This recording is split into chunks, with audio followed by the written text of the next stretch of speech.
You are Locked On Pistons Postcast, part of Locked On Sports Detroit, on the Locked On Podcast Network. Your team every day.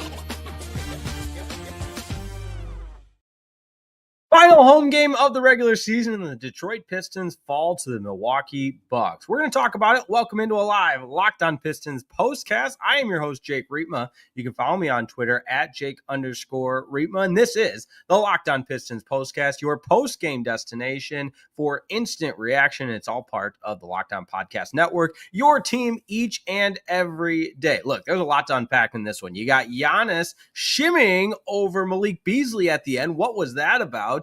Dennis Schroeder, I feel like, took 4 elbows and slaps to the face, and there were no ejections. The tensions were running hot, and I think the Milwaukee Bucks do not respect the Detroit Pistons, even despite their drastic NBA incredible record improvement in one season. So we'll talk about that. There were some costly mistakes the Pistons made, brutal free throw shooting performance, and plenty more. I'll have my talking point, our player of the game, and of course, the turning point as well. So buckle up, dial it in. It's a live Locked On Pistons postcast. And don't forget to check out the Locked On Pistons daily newsletter, available to you for free at LockedOnDaily.com. And shout out to all the Locked On Pistons listeners that check out Locked On Pistons on the daily with Ku Kahil. Shout out to Ku. And together we make up the coverage of the Detroit Pistons, your playoff-bound Detroit Pistons, but after tonight solidified that they will, in fact, be the number 6 seed and take on the New York Knicks. As always, your comments are welcomed as we get going here.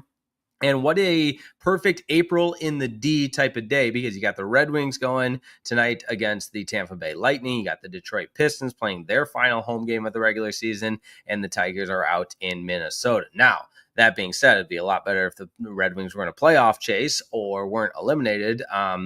But hey, we got the Detroit Pistons, and that's why this is the Locked On Pistons postcast. Your comments, as I mentioned, always welcome. And let's work backwards in this one. There were a couple of instances down the stretch where Giannis and Malik Beasley had a little bit of an encounter, we'll call it that. Certainly an encounter where the Pistons obviously have to shoot a three-pointer. They're down by multiple possessions at the end of the contest, and Giannis blocks Malik Beasley's three-point shot. Okay. And then shimmies over him and stands over him, and I'm, for the life of me, surprised that that did not yield any kind of referee attention, whether it was to break it up or to even assess some kind of taunting technical foul. But on the flip side, let's be fair too. If the opposing player is doing that after every three-pointer, if we're Detroit Pistons fans and someone's doing that to us, yeah, then mess them up. Get in their grill if you block their shot. And I don't know if it was necessarily, I think you could say it was mocking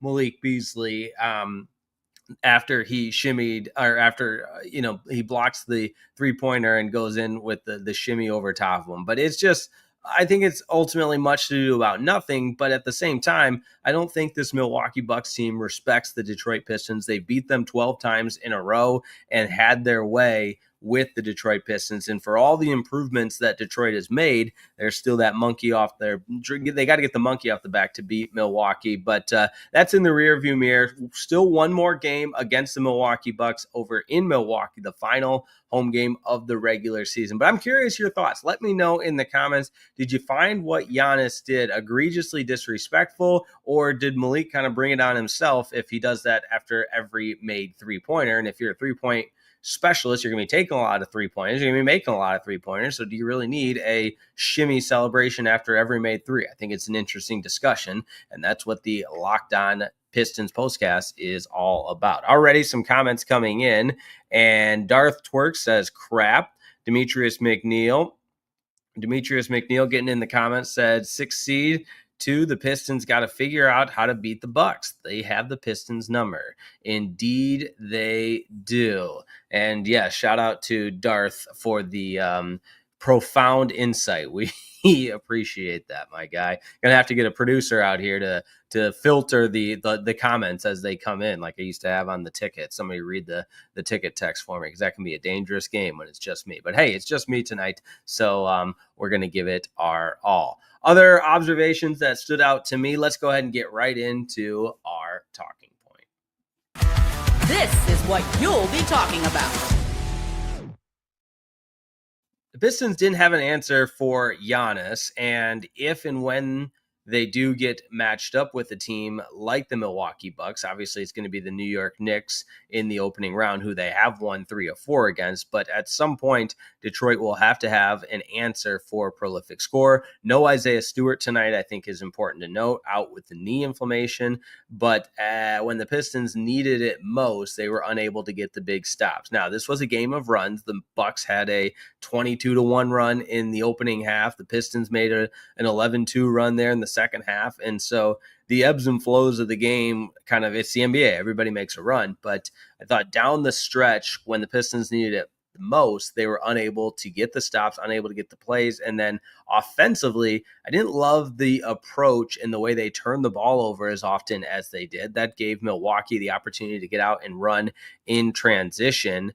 And for the Milwaukee Bucks, normally, or I should say for the Detroit Pistons, normally getting out and running in transition is their strength.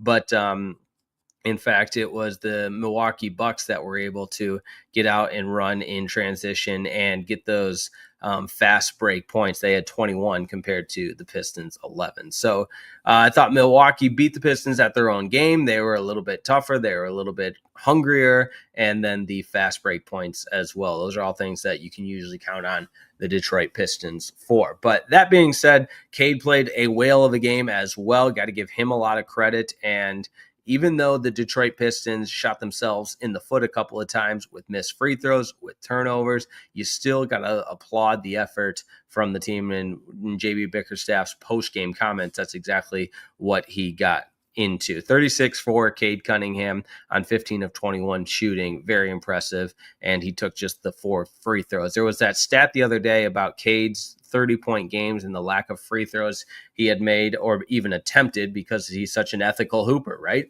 I learned that term this year because of the way that Cade Cunningham plays as an ethical hooper. But that being said, Duren got into it with the Bucks as well. So, like I said, there was a couple of different chippy moments in which the Pistons and the Bucks, it certainly was evident that there's no love lost between these two teams. But the Bucks have won the first 3 of this series. One more tomorrow in the final game of the regular season. Not tomorrow, I'm sorry, on Sunday. Got to check the date on that. There you go, April 13th. So that'll be on Sunday. All right, keep it right here because it's a Locked On Pistons postcast show. We got a couple more comments to get into from Ray Floyd. Giannis is really amazing. I'm not mad this game was a back-to-back. I thought we played decent. We aren't used to playing serious ball this late into the season.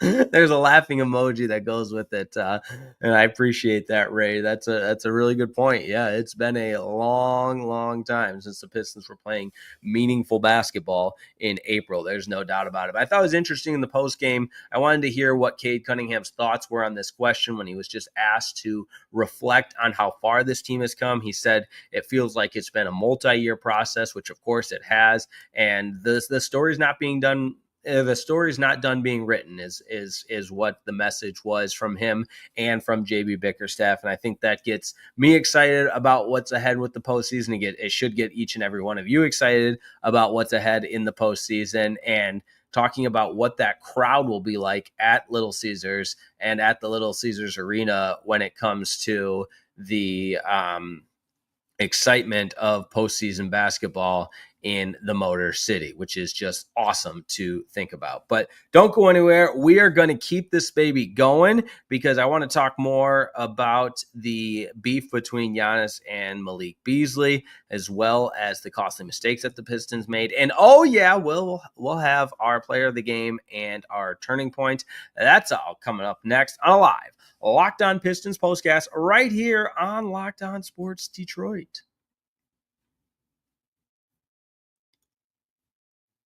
Hey, how about a huge shout out for today's presenting sponsor, making the show possible. You know, the best ticketing app in the game is Game Time. Hey, it is time to get to live sporting event because there's nothing quite like the energy of a live game.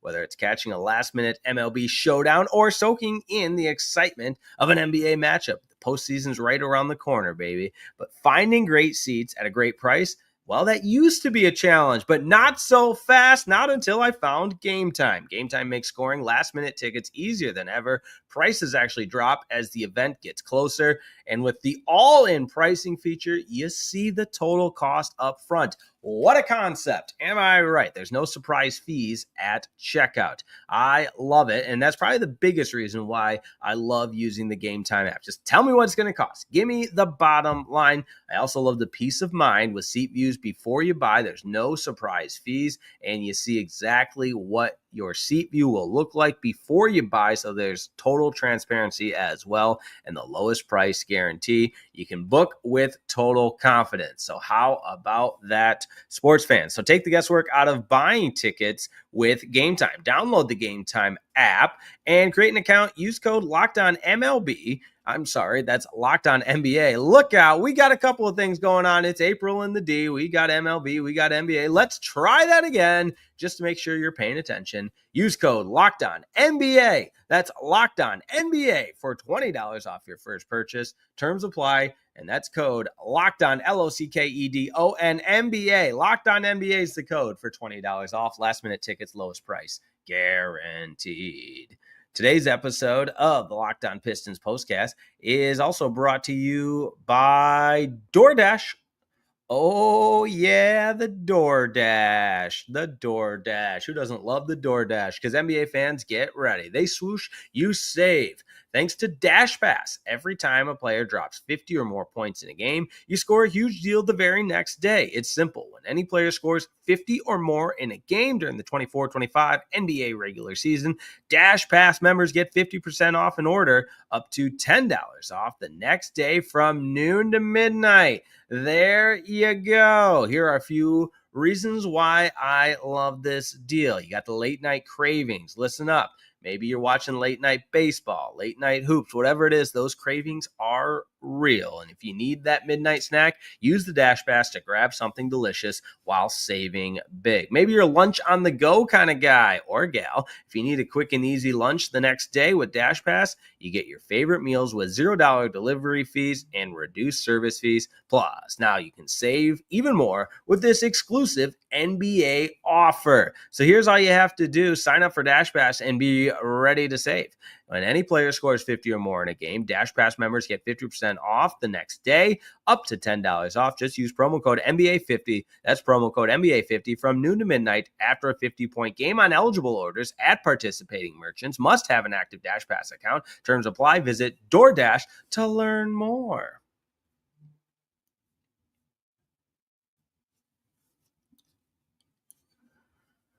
All right, here we go. Malik Beasley and Giannis Antetokounmpo getting into it a little bit at the end there.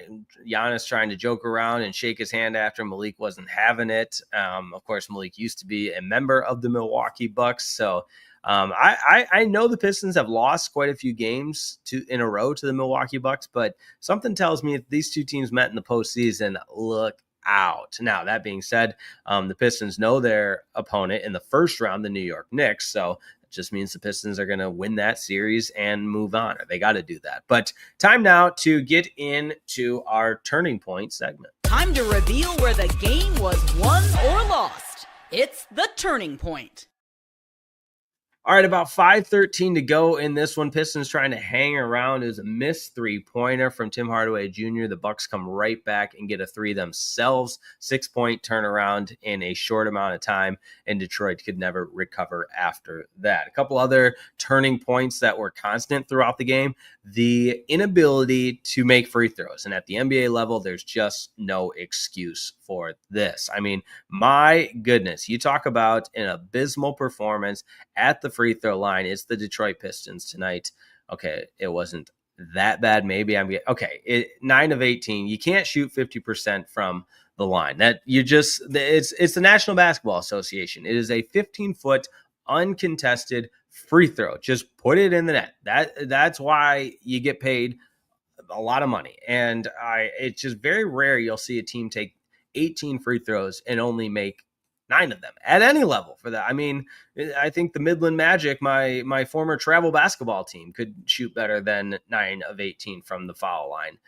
So that part is frustrating because those are controllables. You control your ability to shoot at the free throw line. All right, let's get into our player of the game.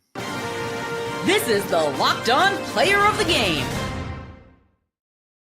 All right, we got to be favorable and honorable and credible. That's the term I'm looking for. There we go. Credible in this one. I would love to give it to Cade because he played tremendous tonight. I mentioned the 36 points. Great work there. But Giannis on the other side was unstoppable. 32 points. He was plus 22, 11 of 22 from the floor, 10 of 11 from the free throw line. See, even Giannis can make his free throws. But like I said, I'm glad the Pistons play this team one more time to finally get that monkey off their back and try to get a victory over the Milwaukee Bucks to close out the regular season. And then we can start talking about the postseason, because tonight was the penultimate regular season game, the final home game, and on Sunday will be the final regular season game, and then it's the playoffs for the Detroit Pistons for the first time since 2019. Looking forward to that. And boy, they need a postseason win.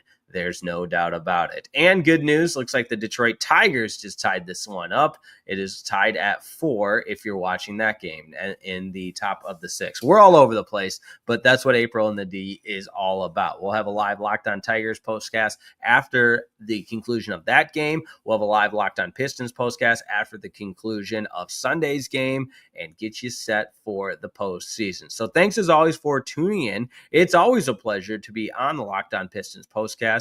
Make sure you sign up for the daily newsletter at lockedondaily.com. Check out Locked On Pistons. Go ahead and check out Locked On Lions with Matt Derry as well. Check out Locked On Wolverines with Isaiah Hull. How about Locked On Red Wings with Scott Bentley and Brian Fisher? And of course, Locked On Tigers with Scott Bentley as well. All of the Detroit teams have you covered on Locked On, free and available wherever you get your podcasts, and of course on YouTube. Thanks so much for joining us tonight. The Pistons fall to the Milwaukee Bucks 125-119, the final. In this one, they'll try to finish off the regular season with a win, but no matter what, the Pistons will be the 6th seed in the NBA playoffs. Talk to you in just a little bit over on Locked On Tigers at the conclusion of that game. Have a wonderful rest of your evening.